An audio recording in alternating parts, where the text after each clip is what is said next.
हाँ जी। इस वीडियो में मैं आपको बताऊंगा कि जो बेसिक मैथ हम इस्तेमाल करते हैं न्यूरल नेटवर्क में वो क्या है। It's not very difficult. मैं एग्जांपल से ही आपको मैं समझाऊंगा और ताकि आपको इजीली समझ आ जाए। अम, अम, अच्छा, हम स्टार्ट करते हैं कि लेट्स से कि आपके पास एक इनपुट है x1, एक इनपुट है x2 और एक इनपुट है x3। ठीक है। आप x1 जो है ना आपकी है, लेट से हाइट है, लेट से आपकी ये वेट है, लेट से आपकी ये एज है। ठीक है। और जो आपका आउटपुट है वो y वैल्यू है। ठीक है। और आउटपुट ये कहता है कि अगर आपकी एज वेट और सॉरी हाइट वेट एज ऐसा होगा तो आपको या किसी भी जो पेशेंट का डेटा है कि जो हार्ट अटैक है, हार्ट अटैक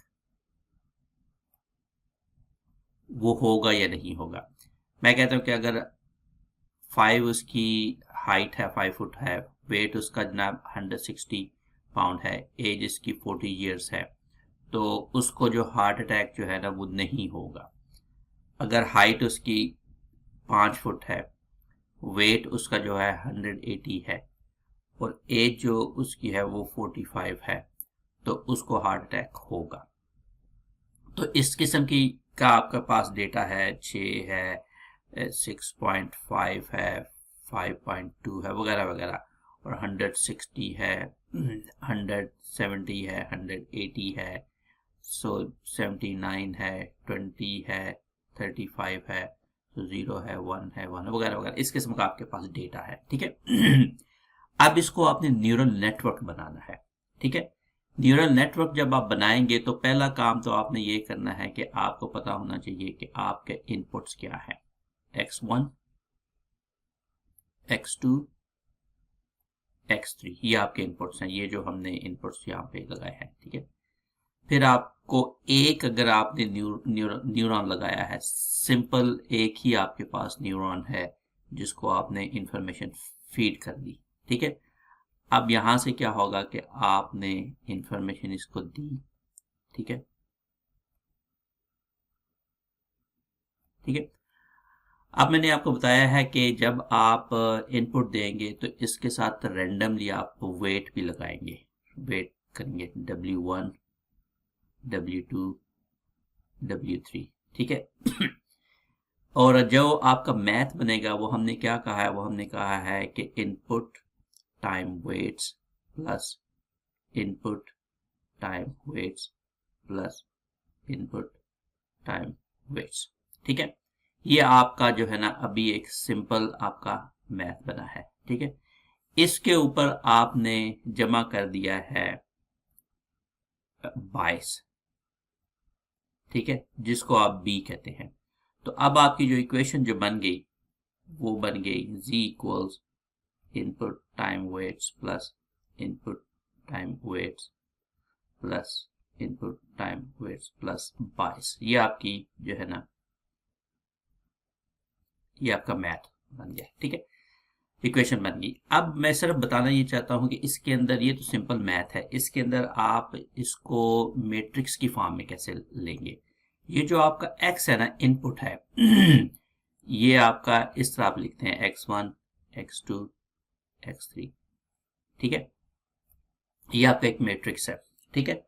और जो आप वेट्स लिखेंगे ना वो इस तरह लिखेंगे W1, W2, W3।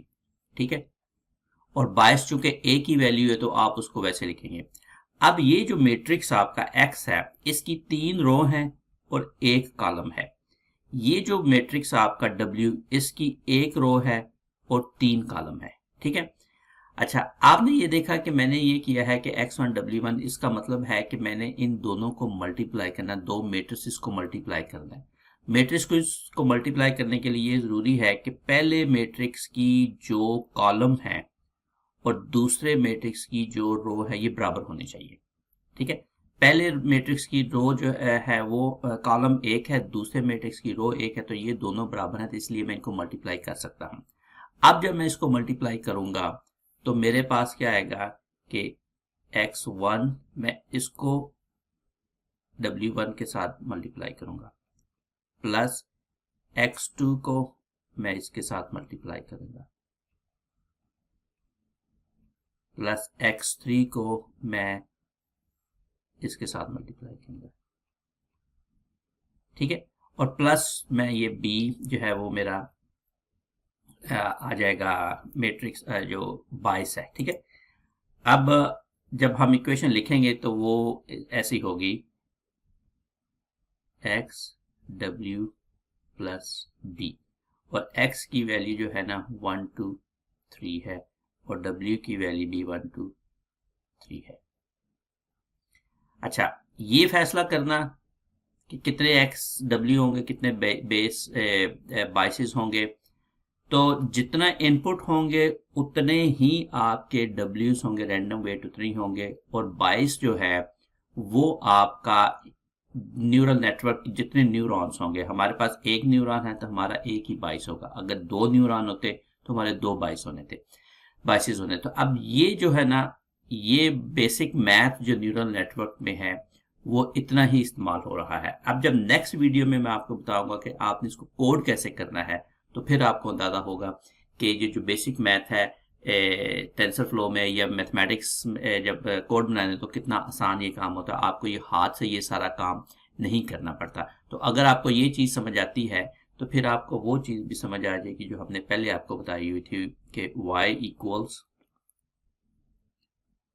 mx plus सी, जो इक्वेशन ऑफ स्ट्रेट लाइन हमने आपको बताई थी, ठीक है। तो इस फॉर्म में हमारा जो m है वो w है, x है और c हमारा b है, ठीक है। तो ये हमारा y है। तो ये दो इक्वेशन जो है वो बेसिकली एक ही है, लेकिन अब मैंने स्ट्रेट लाइन को मैंने देखा कि न्यूरल नेटवर्क में आपने इसको कैसे कन्वर्ट किया है, ठीक है।